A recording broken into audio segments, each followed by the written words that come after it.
Very good morning, children. I am assistant teacher L. Tripathi from LPM Public School. Dear children, we shall discuss about the French Revolution. Though we have studied this chapter twice before this explanation, but some students joined the class late, so it would be beneficial for them to discuss it again. Therefore, I have a latest video about this chapter. The figure 4 we shall see in this video, that is, did women have a revolution? You know very well that the French society was male-based society. Women were deprived from their rights. They were not entitled to participate in the function of the government, in the voting system of the France. They led a very hardship life. They struggled for their rights, and so many ups and downs the human society saw in France. This video will enable us to know about the human condition of France during the late 18th century. How did they get their right in French society after the revolution? All these facts will come out through this discussion.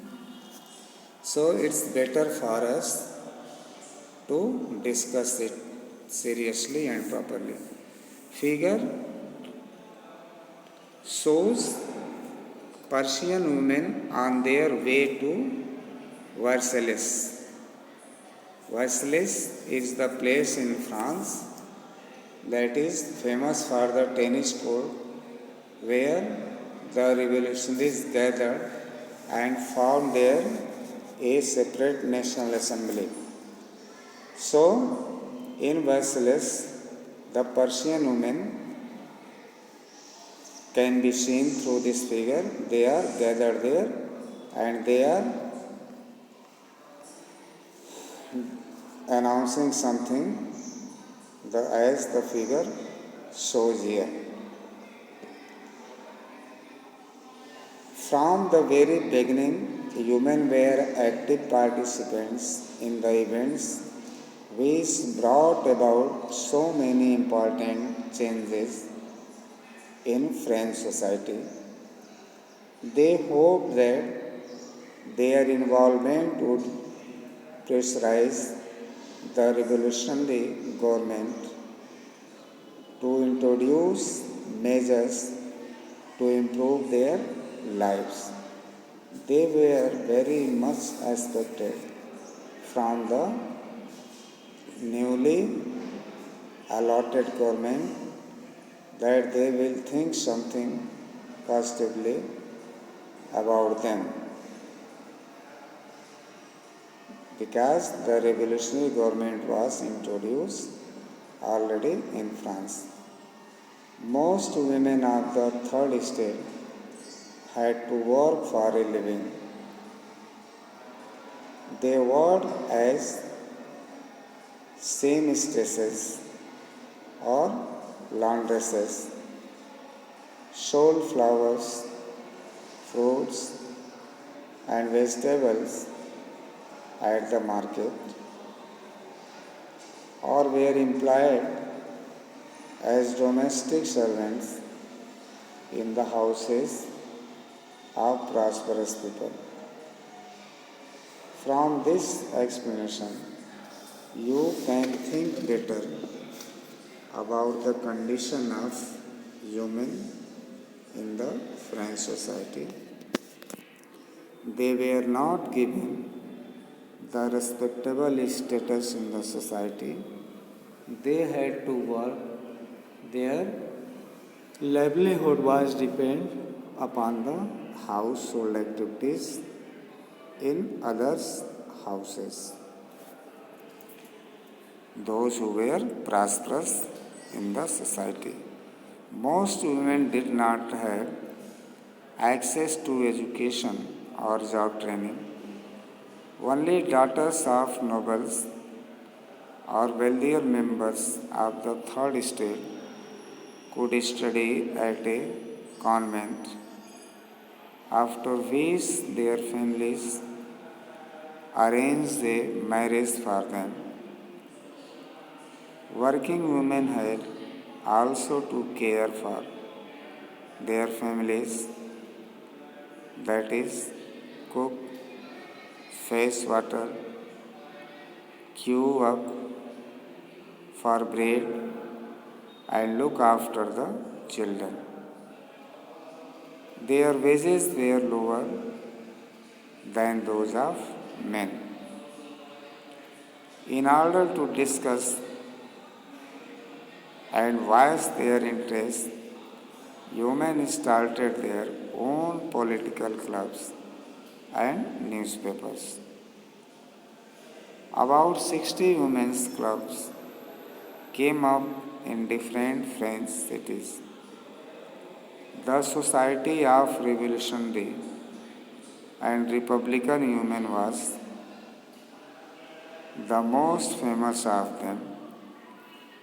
One of their main demands was that women enjoy the same political rights as men. Women were disappointed that the Constitution of 1791 reduced them to passive citizens. They demanded the right to vote, to be elected to the assembly, and to hold political office. Only then they felt would their interests be represented in the new government. Their main demand was that they should be equal part of the society as well as men. They should also not be deprived from their voting rights. They should be honored from their voting rights. In the early years,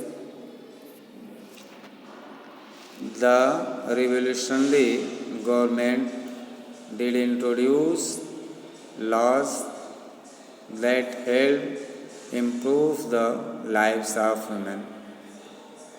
Together with the creation of state schools, schooling was made compulsory for all girls.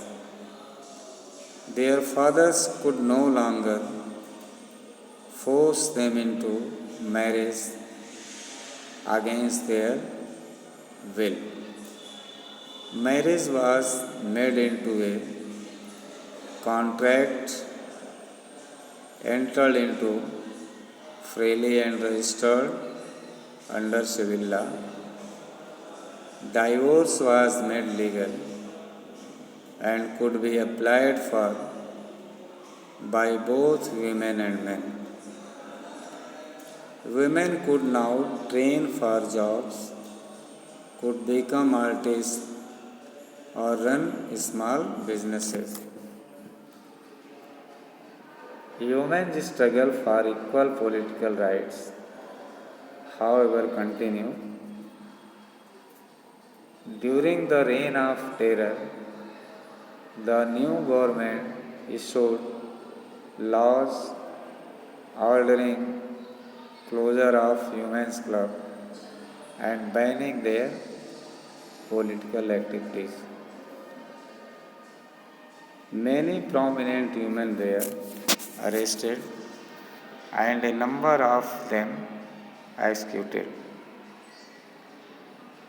Women's movement for voting rights and equal wages continued through the next 200 years in many countries of the world.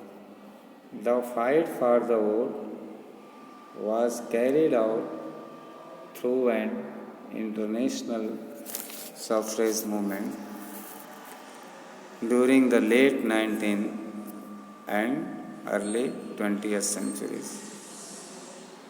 The example of the political activities of French women during the revolutionary years was kept alive as an inspiring memory. It was finally in 1946 that women in France won the right to vote.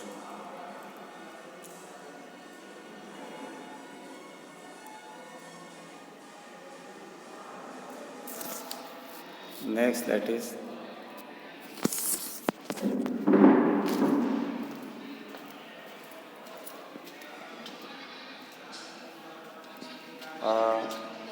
see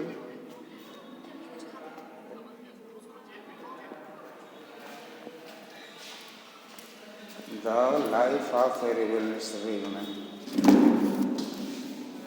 Olympe de Gaugues, 1748 to 1793. Olympe de Gaugues was one of the most important of the politically active women in revolutionary France. She protested against the Constitution and the Declaration of Rights of Men and Citizens, as they excluded women from basic rights that each human being was entitled to. So, in 1791, she wrote a declaration of the rights of women and citizens, which she addressed to the Queen and to the members of the National Assembly, demanding that they act upon it. In 1793, Olympe de Gaugues criticized the Jacobin government for forcibly closing down women's clubs. She was tried by the National Convention, which charged her with treason.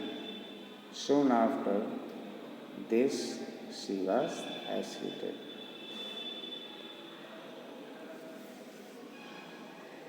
Some of the basic rights set forth in Olympe de Gaugues' Declaration. Number 1, woman is born free and remains equal to man in rights. The goal of all political associations is the preservation of the natural rights of women and men. These rights are liberty, property, security, and above all, resistance to oppression. The source of all sovereignty resides in the nation, which is nothing but the union of women and men. So, up to here we have discussed about the women's right in France. Rest we shall discuss in the next video in the coming time. Till then, you have to study and learn properly about it. Till then, thank you.